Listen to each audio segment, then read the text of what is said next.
There's a point, 7,000 RPM, where everything fades. The machine becomes weightless, just disappears. And all that's left is a body moving through space and time. 7,000 RPM. That's where you meet it.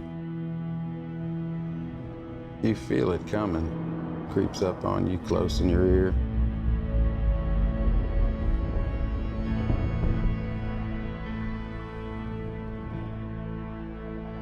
I ask you a question, the only question that matters.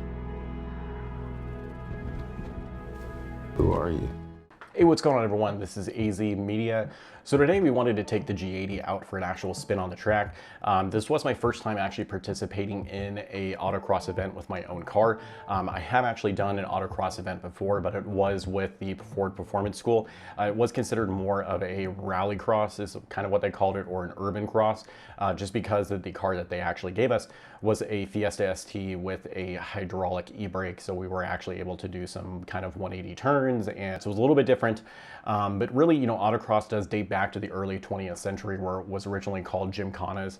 So we traditionally know the gymkhanas obviously from, Hoonigan and from Ken Block, bringing that into kind of the mainstream. But that's really where it had grown, going to an open kind of parking lot, setting up cones, and then seeing what kind of times you can actually put up through those time trials and going through those cones.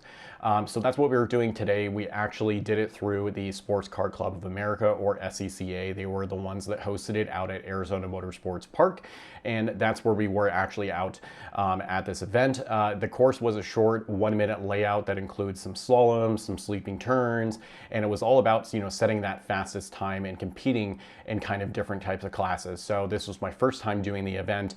My car does actually fit into the A street class.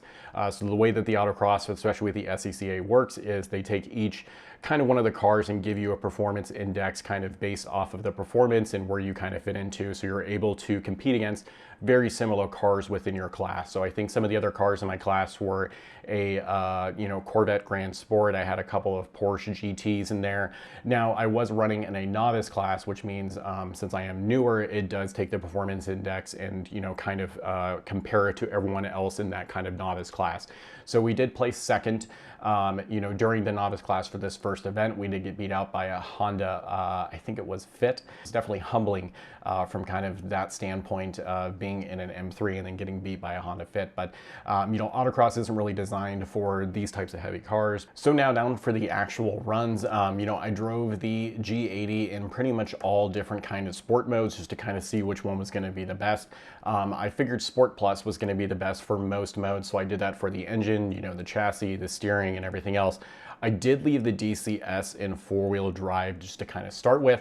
I was reading online in a couple of forums that some of the track guys were saying that the four-wheel drive DCS system actually does a very, very good job of keeping that traction there. So I wanted to try it out and just see kind of how it was.